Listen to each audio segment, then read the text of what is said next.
এরপর আমরা দেখব বল সম্পর্কে। বল সূত্র হচ্ছে F সমান ma। তাহলে আমরা বল সম্পর্কে যদি একটু মাত্রা নির্ণয় করি, বল সমান ভর ইনটু ত্বরণ। ভর ইনটু ত্বরণ মানে F সমান ma। এটা হচ্ছে ভর, এটা হচ্ছে ত্বরণ। তাহলে ভরের মাত্রা হচ্ছে, ভরকে ইংরেজিতে বলে ম্যাস, তাহলে এর মাত্রা হচ্ছে m ইনটু ত্বরণের মাত্রা কি দেখলাম, l t ইনভার্স 2। তাহলে একত্রে লিখলে আমরা কি পাবো, m l t ইনভার্স 2। এটি হচ্ছে বলের মাত্রা। সহজ না? একদম কিন্তু সহজ। তাহলে ভরের মাত্রা জানলাম, ত্বরণের মাত্রা জানা থাকলে খুব সহজে আমরা বলের মাত্রাটাও বের করতে পারবো। এরপর আছে কাজ। কাজ সমান কি জানি, W সমান Fs। F তো হচ্ছে বল ইনটু S হচ্ছে সরণ, এটা হচ্ছে কাজ। তাহলে আমরা বলের জন্য মাত্রা মাত্র বের করে রেখেছি, এখানে কত, m l t inverse 2 into সরণ হচ্ছে দৈর্ঘ্য, তাহলে এটা হচ্ছে l। একত্রে গুণ করলে পাই আমরা m, দুইটা l কে গুণ করলে l স্কয়ার, সাথে কত t এর উপর ইনভার্স 2। এটা হচ্ছে কাজের মাত্রা।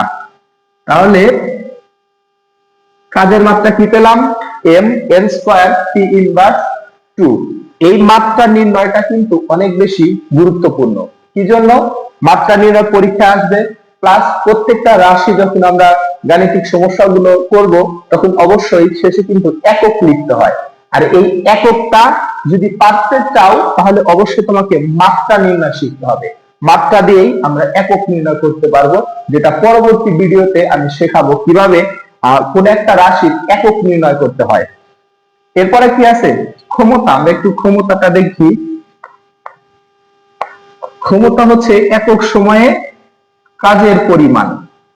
তাহলে ক্ষমতা, ক্ষমতা সমান কি, কাজ ডিভাইডেড হচ্ছে সময়।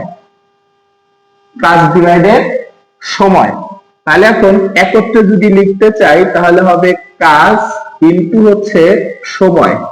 সময়টা নিচে ছিল, উপরে চলে গেলে কি হবে, ইনভার্স 1। তাহলে কাজের মাত্রা আমরা মাত্র দেখলাম, সেটা হচ্ছে m l square t inverse 2, সাথে হচ্ছে সময় ইনভার্স আকারে আছে, তাহলে এটা কি হবে, t ইনভার্স হচ্ছে 1। তাহলে এখন একসাথে লিখলে আমরা কি পাই, m l স্কয়ার, দুইটা t থেকে নিলাম একটা, গুণের ক্ষেত্রে কি পাওয়ার আর পাওয়ার যোগ হয়, তাহলে ইনভার্স 3। এটা হচ্ছে ক্ষমতার মাত্রা। ক্ষমতার মাত্রা m l square t inverse 3। তাহলে এইভাবে কিন্তু আমরা মানগুলোকে বের করতে পারবো।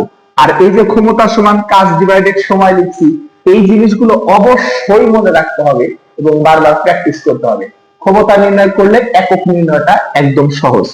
এরপরে কি আছে, চাপ। আমরা যদি একটু চাপেরটা বের করি, মুছে দিলাম এটা।